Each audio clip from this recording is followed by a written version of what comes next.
Hello everyone, I am Shantanu Singh and I am going to teach you about mutation. तो जब हम बात mutation की करते हैं तो म्यूटेशन एक टर्म म्यूटॉस से लिया गया है जिसका मीनिंग होता है कि चेंज। तो सबसे पहले इसकी बात करते हैं, ये टर्म किसने दिया? ये टर्म दिया था ह्यूगो डेवरीज ने।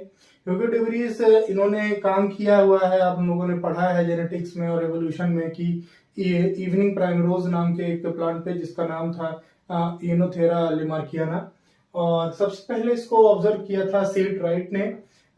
किस पर ऑब्जर्व किया था? शीप, एक भेड़ पर जिसका नाम था एंकन शीप जिसको हम कहते थे। और जब हम बात करते हैं म्यूटेशन की, तो जो म्यूटेशन है ये बहुत ही रेयर, रैंडम और सडन चेंजेस होता है। ये मतलब कोई भी हमारा ये किसी भी ऑर्गेनिज्म में जो हमारा जेनेटिक मटेरियल होता है डीएनए, उसके स्ट्रक्चर या फिर अमाउंट में जो भी आपको सडन चेंजेस दिखाई देते हैं वह म्यूटेशन के कारण होता है। ठीक है, और यह डिसकंटिन्यूअस होता है, स्मॉल होता है, लार्ज भी हो सकता है, सिग्निफिकेंट इनहेरिटेबल चेंजेस होते हैं। ये बेसिकली जैसे मैंने अभी बताया ही कि जेनेटिक मटेरियल जो हमारा डीएनए है किसी ऑर्गेनिज्म का, उसमें जो भी है आपको जो सडन चेंजेस दिखाई देते हैं वह सब म्यूटेशन कहलाता है। और जब इसकी बात होती है कि भाई किस स्टेज में, लाइफ के किस स्टेज में ये दिखाई देता है, तो ये फिर किसी भी ऑर्गेनिज्म के किसी भी स्टेज में दिखाई दे सकता है आपको। मेनली आपको सेल डिवीजन में म्यूटेशन अकर करता है। और बात की जाती है कि भाई ये हार्मफुल है या फिर यूजफुल है, तो बेसिकली ये हार्मफुल यूजफुल दोनों होते हैं, बट ज्यादातर जो है ये हार्मफुल होता है और सम टाइम लीथल बेसिकली ऐसे जीन्स होते हैं जो क्या करते हैं कि under certain condition death cause करते हैं। ऐसे जीन होते हैं डेथ कॉज करते हैं किसी ऑर्गेनिज्म की, तो लीथल जीन उन्हें कहते हैं। और ये या तो डोमिनेंट भी हो सकते हैं या तो रेसेसिव, तो यूजुअली रेसेसिव ही होते हैं। और जब हम बात करते हैं कि ये सोमेटिक है या जर्मिनल, तो दोनों हो सकते हैं, सोमेटिक भी हो सकते हैं जर्मिनल। सोमेटिक क्या होता है कि ऐसे सेल्स जो कि जर्म सेल से डिफरेंट हो, जर्म सेल यानी जो स्पर्म या एग सेल है उससे डिफरेंट हो, तो उसे सोमेटिक सेल कहते हैं। ये नॉन इनहेरिटेबल होता है। और जर्मिनल सेल जैसे स्पर्म या फिर हमारा जो एग है वो जर्म सेल है, तो उसे जो है वो इनहेरिटेबल भी कह सकते हैं। अब हम बात करते हैं कि ये नेचुरली भी हो सकता है और इंड्यूस्ड भी हो सकता है। तो हम आगे इसकी बात करते हैं कि ये नेचुरल और इंड्यूस्ड कैसे होता है। तो जैसे कि हमने अभी बात की थी कि जो म्यूटेशन होता है वो नेचुरल होता है और इंड्यूस्ड भी होता है। तो जो नेचुरल म्यूटेशन होता है उसे स्पॉन्टेनियस म्यूटेशन कहते हैं या फिर उसे बैकग्राउंड म्यूटेशन कहते हैं। अब इसमें होता क्या है कि कुछ नेचुरल फैक्टर्स की वजह से ये म्यूटेशन कॉज होता है, जैसे उसे म्यूटेजेंस कहा जाता है नेचुरल फैक्टर्स को।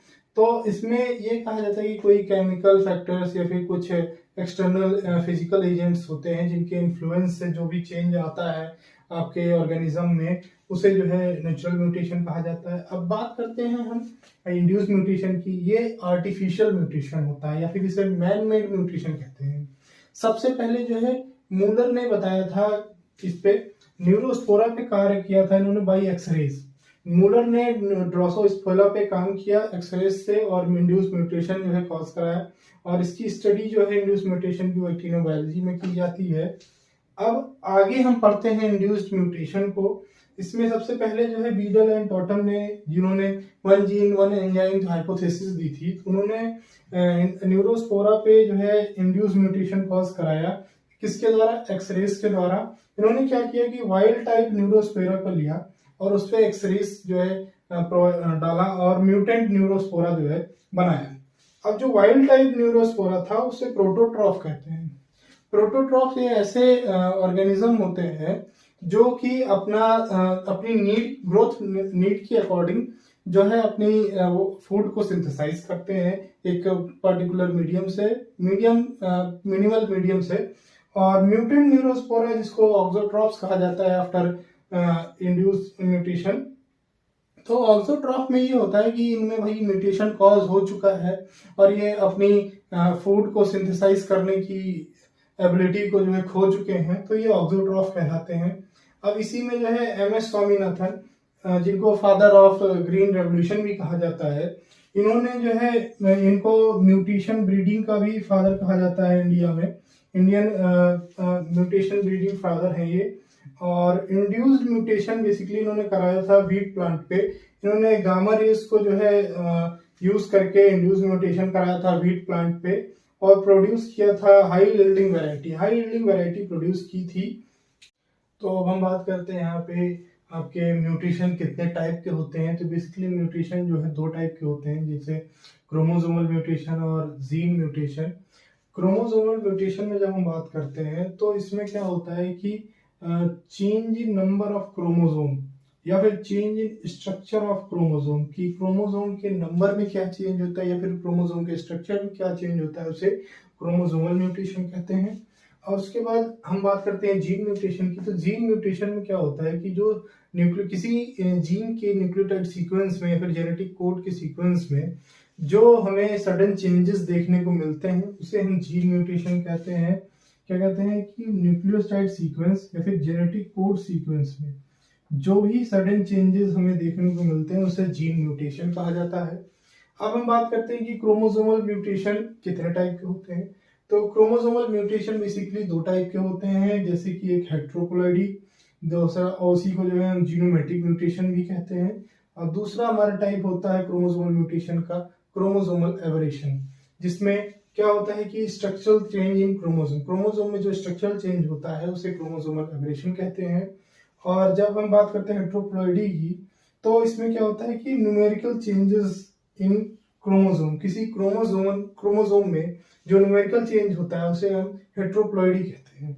तो इसमें जब हम आगे बात करते हैं हेट्रोप्लॉइडी में, तो जो भी क्रोमोसोम के एंटायर सेट में के नंबर में जो चेंज होता है, change in a number of entire set of chromosome, जो क्रोमोसोम का जो पूरा एंटायर सेट होता है उसमें जो नंबर में चेंज आता है, या फिर हम बात करते हैं कि किसी क्रोमोसोम के सेट में एक या उससे ज्यादा क्रोमोसोम में जो चेंजेस आते हैं, उसे हम हेट्रोप्लॉइडी में डिस्कस करते हैं। तो हम बात करते हैं हेट्रोप्लॉइडी के आगे के बारे में, कि हेट्रोप्लॉइडी बेसिकली ये दो टाइप का होता है। जैसे कि पहला जो है हमारा यूप्लॉइडी है और दूसरा आप देख सकते हैं एन्यूप्लॉइडी है। तो यू अभी जैसे हमने बात की थी हेट्रोप्लॉइडी की डेफिनेशन में ही, कि किसी क्रोमोसोम के एंटायर सेट में जो नंबर में चेंज होता है उसे या फिर जो है change in number of one और few chromosomes in a set, तो उसे हेट्रोप्लॉइडी कहते हैं। तो बेसिकली जो change in number of entire set है वो उसे हम यूप्लॉइडी कहते हैं। और जब change in number of one और फ्यू क्रोमोसोम किसी सेट में एक या उससे थोड़े ज्यादा क्रोमोसोम में जब चेंजेस आते हैं तो उसे एन्यूप्लॉइडी कहते हैं। तो सबसे पहले हम डिस्कस करते हैं यहाँ पे यूप्लॉइडी को। यूप्लॉइडी में बेसिकली 3 टाइप्स के होते हैं। पहला मोनोप्लॉइडी, या सेकंड जो है डिप्लॉइडी, और थर्ड आपका पॉलीप्लॉइडी। तो जब हम मोनोप्लॉइडी की बात करते हैं तो यहाँ पर यह कहा जाता है कि presence of single basic set of chromosome, किसी क्रोमोसोम में जो सिंगल बेसिक सेट होता है उसे जो है मोनोप्लॉइडी कहते हैं। और बेसिकली यहाँ पर जो हैप्लॉइड होता है वो ये मोनोप्लॉइडी के इक्वल होता है। ज्यादातर केसेस में हैप्लॉइड इज इक्वल्स टू मोनोप्लॉइडी का केस है ये। और जब हम बात करते हैं डिप्लॉइडी की, इसे हम डिनोट करते हैं 2n या फिर 2x से। और बेसिकली सबसे ज्यादा कॉमन यही है, मोस्ट कॉमन डिप्लॉइडी ही देखने को मिलता है। यहाँ पर क्या होता है कि क्रोमोसोम में जो 2 बेसिक सेट होते हैं, presence of 2 basic sets, that is diploidy. और यहाँ पर भी जो है हैप्लॉइड जो होता है वो इज इक्वल्स टू मोनोप्लॉइड होता है। अब हम बात करते हैं third type of euploidy, that is polyploidy. यहाँ पर क्या होता है कि 2 सेट से ज्यादा किसी क्रोमोसोम में पाया जाता है, presence of more than 2 sets of chromosome, that is polyploidy. और बेसिकली सबसे ज्यादा कॉमन ये प्लांट्स में होता है, देन एनिमल्स से ज्यादा ये प्लांट्स में कॉमन होता है पॉलीप्लॉइडी। यहाँ पर क्या होता है, मोनोप्लॉइडी जो होती है वो हैप्लॉइड के इक्वल नहीं होता, बट यहाँ पे डिप्लॉइडी में भी देखेंगे हैप्लॉइड जो है मोनोप्लॉइड के इक्वल है।